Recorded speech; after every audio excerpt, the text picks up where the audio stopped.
আমরা আসলে এই আলোচনাটা কেন করছি, কারণ 10 দিন আগেই আসলে পুরো গণমাধ্যমে খবর ছড়িয়েছিল, আপনি সেটা দেখেছেন, যে কলকাতায় রাজনৈতিক অফিস খোলা হচ্ছে আওয়ামী লীগের।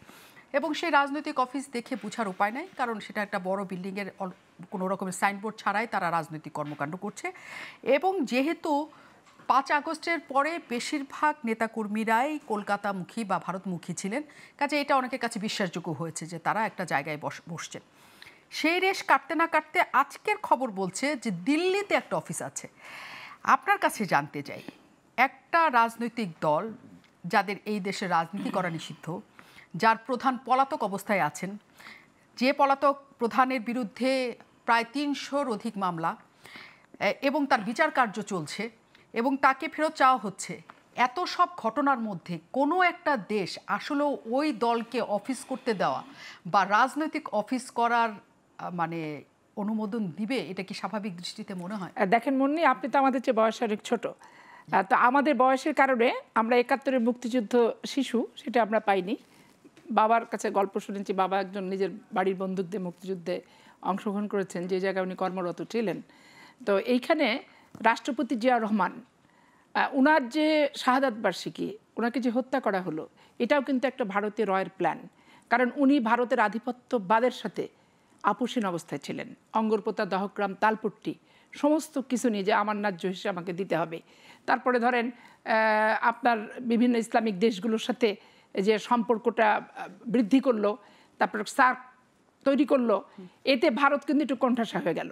যার কারণে জিয়াউর রহমান হত্যার 17 দিন আগে পরিকল্পিতভাবে রয়ের প্ল্যান মাফিক শেখ হাসিনাকে বাংলাদেশে আনা হয়েছে এবং এরশাদের সহযোগিতায় তৎকালীন সময়ে সামরিক বাহিনী কু করে জিয়াউর রহমানকে হত্যা করেছে চট্টগ্রাম সার্কিট হাউসে 30শে মে।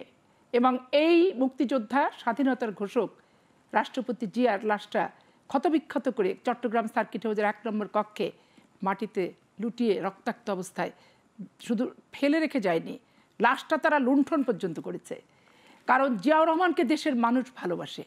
বাংলাদেশের প্রথম একজন মুক্তিযোদ্ধা এবং মুক্তিযুদ্ধে প্রত্যক্ষ অংশগ্রহণকারী একজন রাষ্ট্রপ্রধান, সরকার প্রধান, রাষ্ট্রপতি, তার প্রতি মানুষের আবেগ, অনুভূতি, ভালোবাসা একবারেই কিন্তু ভিন্ন রকম ছিল।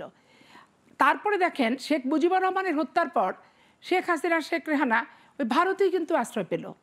এবং এরশাদ যে 9টা বছর বাংলাদেশের মানুষের উপর জগদ্দল পাথরের মধ্যে চেপে থাকলো, 86-এর নির্বাচনে কারা গেল দেখেন? 2টো দল কিন্তু এরশাদকে নিয়ে গেল এবং ওই 2টো দলকে অনুমোদন দিল। এবং 86-র পার্লামেন্টে বাংলাদেশের জীবনে এমপি হয়নি এরকম একটা রাজনৈতিক সংগঠনকে আত্মপ্রকাশ করার সুযোগ দিল। 88-তে যখন দেখলো যে বেগম খালেদা জিয়া ব্যাপকভাবে, আপোষহীনভাবে মাঠে প্রান্তরে, গ্রামান্তরে, গোটা বাংলাদেশের সর্বত্রই আন্দোলনের অগ্নিবীণা নিয়ে ঠিকঠাক মতো করে দৌড়ে বেড়াচ্ছেন এবং প্রত্যেকে তার পিছনে আছেন, তখন তারা 88 নির্বাচনটা বর্জন করলো। তারপরে তারা নির্বাচনে যাবে না ঘোষণা দেওয়ার পরও নির্বাচনে যে জাতীয় বেঈমান হিসেবে বাংলাদেশের মানুষ কিন্তু তাকেই খেতাবে ভূষিত করলো। তাহলে এই আওয়ামী লীগ আর এরশাদের সুতায় কিন্তু ভারত। এরা তাদেরকে যখন নাচায় নাচে, যখন সুতার টানে টানে, যখন রাখে, যখন বসায় তখন বসে। 1-11 একবারে ভারতের সৃষ্টি। বিএনপির সাথে পার্মানেন্টলি বাংলাদেশের মানুষের সাথে একটা অপপ্রচার এবং মিথ্যা কিছু কল্পকাহিনী দিয়ে বাংলাদেশের মিডিয়াকে প্রভাবিত করে, প্রচারিত করে বিএনপির ইমেজ নষ্ট করার 1-11 হচ্ছে একটা ব্যাপক ষড়যন্ত্র। এবং 1-11 দেখেন প্রণব মুখার্জি, উনি রাষ্ট্রপতি, সে কিভাবে আসলো, মঈনু আহমেদের সাথে কথা বললো, প্যারোলতে মুক্তি নিয়ে শেখ হাসিনাকে পাঠালো লন্ডনে, রয়ের প্রধানের সাথে বসলো, সমঝোতা হলো এবং কাকে কত % ভোট দেওয়া হবে, কাকে কতটুকু নির্বাচিত করা হবে, রীতিমতো ভারতের প্রেসক্রিপশন করে শেখ হাসিনাকে ধরাই দিল। এবং তৎকালীন সময় যারা ছিলেন ক্যান্টনমেন্ট থেকে ডিসি এবং পুলিশ প্রশাসনে, সেই প্রেসক্রিপশন মাফিক কিন্তু নির্বাচনী ফলাফল 2008 সালে ঘোষণা করলো। এই যে পাকাপোক্তভাবে বসে গেল। 14তে দেখেন সবাই জানে এরশাদ ভোট করবেন না, বাংলাদেশ এরশাদ প্রত্যাহার করে নিচ্ছে, নমিনেশন সাবমিটও করেনি অনেক জায়গায়। আপনি বলেন তো, প্রত্যাহার করে নেওয়ার পরে এই যে সুজাতা আসলো, একটা স্বাধীন রাষ্ট্র, যেই রাষ্ট্রের সার্বভৌমত্বের জন্য মুক্তিযুদ্ধ করেছে 30 লক্ষ মা বোন, সেই রাষ্ট্রে সুজাতাকে, প্রণবকে, মোদিকে, গান্ধীকে আর মমতাই বাকে তারা দেখেন এসে ঠিকঠাক সুজাতাকে দিয়ে এরশাদকে হাসপাতালে ভর্তির নাটক করলো, প্রত্যাহারকৃত মনোনয়নপত্র কি সুন্দর করে ওই সমস্ত আসনে ভাগবাটোয়ারা করে তারা একটা প্রহসনের ভোটারবিহীন নির্বাচন করে ফেললো। এটা চোখের সামনে দেখলেন, সুজাতা আসলো। 18 সালে নির্বাচনে দেখেন বিএনপিকে নির্বাচনে যায় না, ক্ষমতার গ্যারান্টি ছাড়া যাবে না, বিভিন্নভাবে ভারত একবার অপপ্রচার করে মিডিয়া সমস্ত কিছু দিয়ে একটা মানে অপপ্রচারের মুখে বিএনপিকে একটা চাপের মুখে ফেলে দিল। বিএনপিও তখন কৌশল করে যে ঠিক আছে, নির্বাচন তো তোমাদের পাতানোই হবে, রাতের বেলায় ভোট হবে, আমরা যাই, সমস্যাটা কি? সব দল মিলেমিশে দেখে নির্বাচন হয়ে গেল, রাত 10টায় ভোটের আগের দিন রাত 10টা নিশিরাতের ভোট কিন্তু কমপ্লিট হয়ে গেল। তারপরে সবচেয়ে লজ্জাজনক যে পরপর 3বার অবৈধভাবে রাষ্ট্রীয় ক্ষমতার দখল, ভারতের ইন্ধনে শুধু না প্রত্যক্ষ মদদে, এবং প্রত্যেকটা অফিসে প্রত্যেকটা বাহিনীর ভিতরে রয়ের লোক ঢোকানো হয়েছে। এটা আমরা পার্লামেন্টে তখন এমপি ছিলাম 8 থেকে 14, আমরা বহুবার বলেছি যে বাংলাদেশে ভারতের রয়ের দৌরাত্ম্য যে ব্যাপক হারে বেড়েছে, এটা কমাতে হবে। তারপরে দেখেন কি সুন্দর একটা রিনিউয়ালের ম্যান্ডেট দিল, দিয়ে কি করলো, তাদের গঠনতন্ত্র বিরোধী, যেখানে স্বতন্ত্র ভোট করলে আওয়ামী লীগের গঠনতন্ত্রে দলীয়ভাবে বহিষ্কার করা হয়, সেটা পর্যন্ত করা হলো না। তাদের স্বতন্ত্রদেরকে একটা বিশেষ প্রতীক দিয়ে সারা বাংলাদেশে দাঁড় করানোর নির্দেশ দিলেন শেখ হাসিনা নিজেই। কাকে কোথায় বিজয়ী ঘোষণা করবে একবারে পরিকল্পিত পূর্ব নির্ধারিত করে উনি 24-এ নির্বাচনটা সারলেন।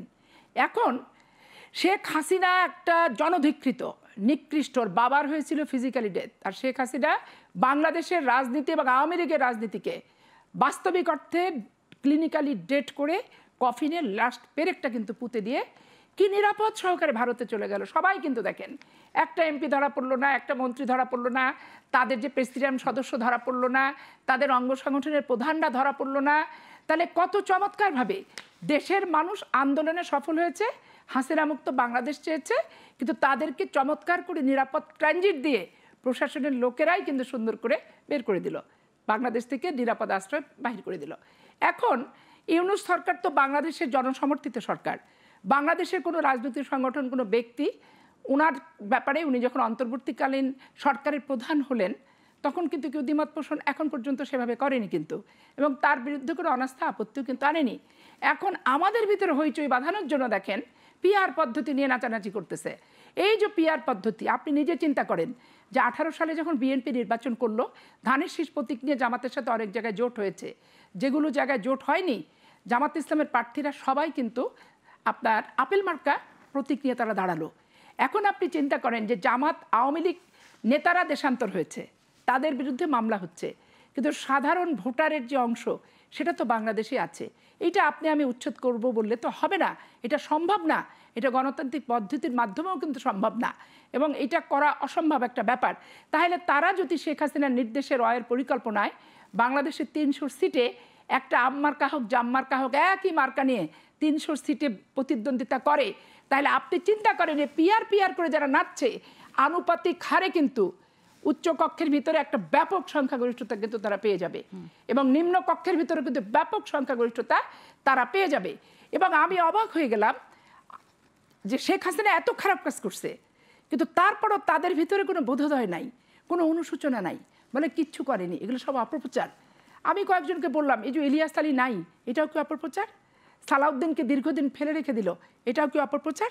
চৌধুরী আলম আজও ফেরেনি, অপপ্রচার। জনের লাশ, অপপ্রচার। তখন আর কোনো কথা কিন্তু না, এগুলা করছে অন্যান্য মন্ত্রীদের, শেখ হাসিনা কিছু করেনি।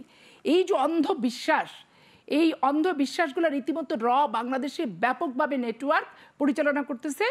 আমাদের যে রাজনৈতিক সংগঠনগুলো আমরা আছি এদের ভিতরে দূরত্ব বাড়ানোর জন্য, এবং যে কোনো একটা ইস্যুতে নির্বাচন বর্জন করে বিএনপি নির্বাচন একা হবে এবং সেই নির্বাচনটা গ্রহণযোগ্য হবে না, এইরকম একটা পরিস্থিতির দিকে সুপরিকল্পিতভাবে ঠেলে দিচ্ছে কিন্তু।